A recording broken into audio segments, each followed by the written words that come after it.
Is offshoring taking care of risk? The answer in many cases is no. Is offshoring providing the same quality that the customer requires?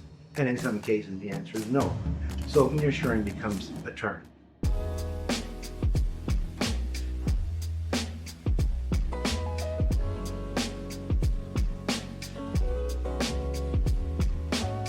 We are very excited to welcome Eduardo Saavedra to our show today. Eduardo is the VP of Business Development of the Tetakawi Group, and he has been working for over 30 years helping companies increase value in their operation. Welcome, Eduardo. Nice to be here. Thank you.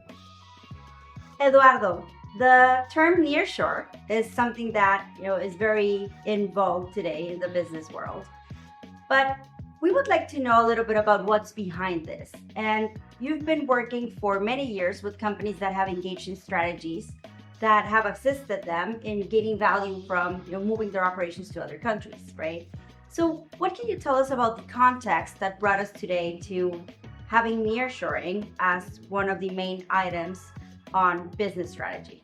I believe nearshoring is the result of the lessons learned from offshoring, which began 35, 40 years ago when the US and other countries in the world decided to send supply chains to the Far East, as an example. I think the lessons that we've learned over time have been the most recent lessons. Fukushima had a nuclear plant disaster that disrupted supply chains all around the world. We had COVID, not recently, that disrupted supply chains as well. Globally, we have things like Trump tariffs, an ongoing conversation about tariffs that are disrupting supply chains. So what was once a cost initiative to reduce costs, obviously, and sending operations offshore has now become a question of risk. Is offshoring taking care of risk? The answer in many cases is no. Is offshoring providing the same quality that the customer requires? And in some cases, the answer is no. So nearshoring becomes a term. If you like this video, don't forget to subscribe to our channel, hit the like button, and activate your notifications. So you've now mentioned the factors risk and quality when addressing nearshoring, but do you believe that there's still a gain of cost when going through a nearshore strategy? Cost is always part of the equation. I think at the end of the day, it's probably the most important driver to any decision a company makes. But the challenge is balancing the cost with the quality and with the risk. And I think that's why they're not easy decisions as opposed to 30 years ago. So I believe that companies are now looking at risk differently. They're looking at their end customer to determine what happens if we have a situation far away. Can that risk be mitigated if we bring it closer? Cost will be a factor, but it won't be the overriding factor, because we all know that in Asian countries, we all believe that at the end of the day, cost is lower. The differential might not be great with Mexico, but there's other factors that are more important than cost. Okay. And addressing nearshoring specifically, what characteristics would you say add value to a overall operation strategy? So proximity from a geographic standpoint probably means a lot less than proximity to a region that shares a culture. And it's becoming more and more evident that culture affinity matters to customers, for example.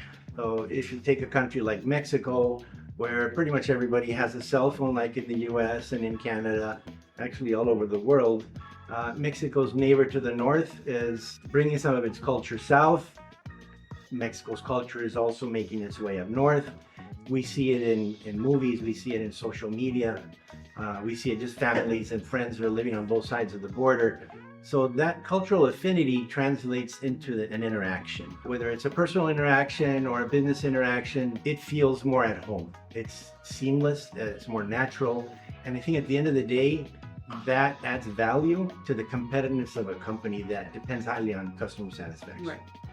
In that same sense, do you believe it makes it easier to manage an operation that's nearshore from a cultural standpoint? Well, just talk to any of the executives that have been traveling for years to China, and all the horror stories of a 21-hour flight, like the food, the culture is completely different. They don't understand the language. It's a huge obstacle to productivity to have something in a location where you have really very little to share. So yes, the answer, the nearshoring will removes a lot of those obstacles. Now you can focus on other important features of your business. So being near versus being far from an end customer is almost logically beneficial. So you've already addressed the travel factor when executing an offshoring strategy. Are there other elements relevant to cost when you're analyzing a nearshoring strategy versus offshoring? I think quality relates to cost. So let's talk a little bit about how companies react to failures in the supply chain. Today, if you have an offshore operation, failures might take days, weeks, sometimes longer to address, not just because of the travel, and the distance, but just not having the boots on the ground to take care of something quickly. When you're close, when you're near, you get on a plane, tomorrow you're at the area where the failure occurred, and in a matter of days, perhaps you can resolve the issue. So time matters. If you're talking about a couple, 3 weeks to resolve an issue that it could have been done within a day or two, who would say no to that, to solving that problem through nearshoring? Right. Eduardo, let's say that there's a director that comes to you in advice for their next steps. They already incurred in an offshore strategy, and now they're considering going nearshore. What do you think you would have them be aware of? Several factors. Number one, there's going to be a cost of transfer. They should know what that is. They should also know what disruptions are going to take place in that movement. If they're moving an entire offshore operation nearshore, that would obviously be more disruptive than to move a portion of it, which personally I think it's smarter in terms of risk mitigation to do things in a partial way versus an absolute way, unless you have to do that. I think that is probably what most companies do today. They're not shutting down their offshore operations, they're mitigating risk by creating nearshore operations.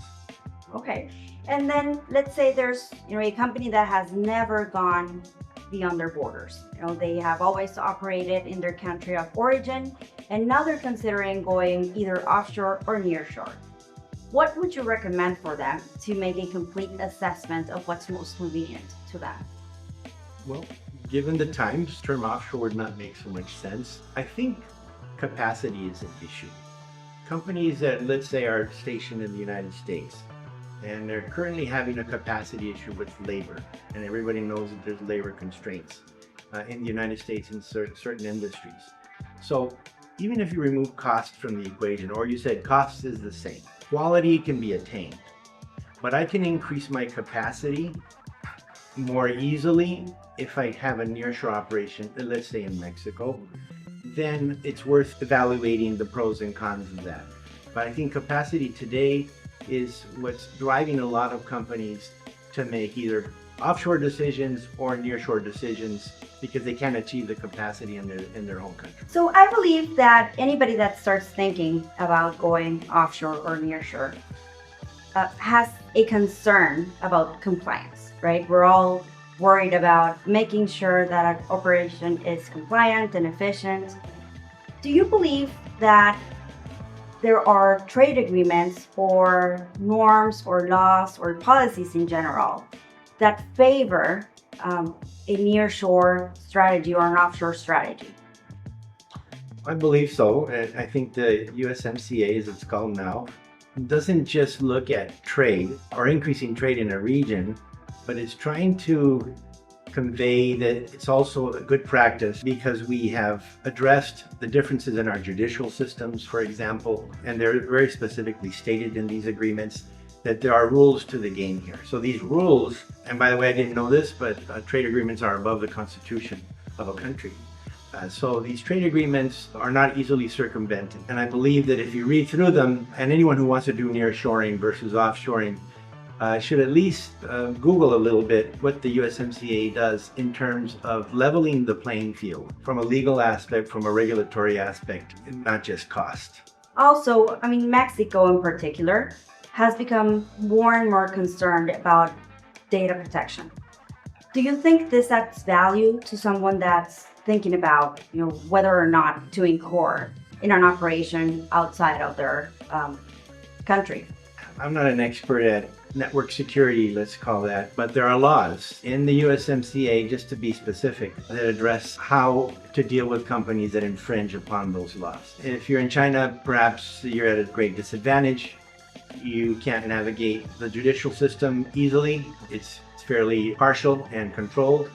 So I believe that these trade agreements, in particular the USMCA, will add a level of comfort, if you want to call it that, that if someone violates trademark or intellectual property infringement, it can be enforced much more easily in a country that has a trade agreement. Eduardo, in your experience, in what ways do you believe nearshoring offers a way to scale for companies that are looking to expand their operations and specifically looking to expand into Mexico? So it's a good question. I think most companies, and I'm going to use the US as an example, don't know the amount of talent that is generated in this country through its educational system. In many cases, there is more talent than there is demand for that talent. That spells capacity for companies in the US who are looking for not just bodies, let's just say, to fulfill a certain job, but people who are competent. So it's capacity plus competency that you'll achieve if you come to a country like Mexico. There's a third component, and that is just the adaptability. And I think that those three components together make it easier to make a decision in nearshore to Mexico versus any other country. So overall, what do you believe the future looks like when talking about nearshoring? What would you consider are the most important trends to be aware of, and where are we going with this? I think there's an obvious shift from globalization to regionalization. In some cases, even being more domestic in terms of how companies grow. The trend seems to be clear across all industries. The geopolitical situation across the world, and specifically in Asia and China, but not limited to those areas of the world, are re-emphasizing that globalization maybe saw its best days, and that regionalizing economies makes a great deal of sense, so that we end up in a situation where economic blocks in Asia are competing with economic blocks in North America and European. We kind of have that already. I think they'll just be more mature, well thought out, and more disciplined. Do you believe that's going to bring up the need of more collaboration between governments or even private entities? Do you think that's where we're going? I think the drivers will be business. I think markets drive even most government decisions. At the end of the day, if the markets feel that regionalization is less risky, a better cost proposition, and achieves the quality and what the end customer is looking for, yes, I think those will be the drivers to changes around this subject. Well, that definitely gives us a lot to think about, and we're going to take home a lot of homework to research. We really appreciate all the insights that you've shared. We were very happy to have you on the show, and we're looking forward to talking to you again very soon. Thank you. It was my pleasure. Thank you, Eduardo. Thank you, everyone, for watching. We hope you enjoyed the content as much as we did. Talk to you next time.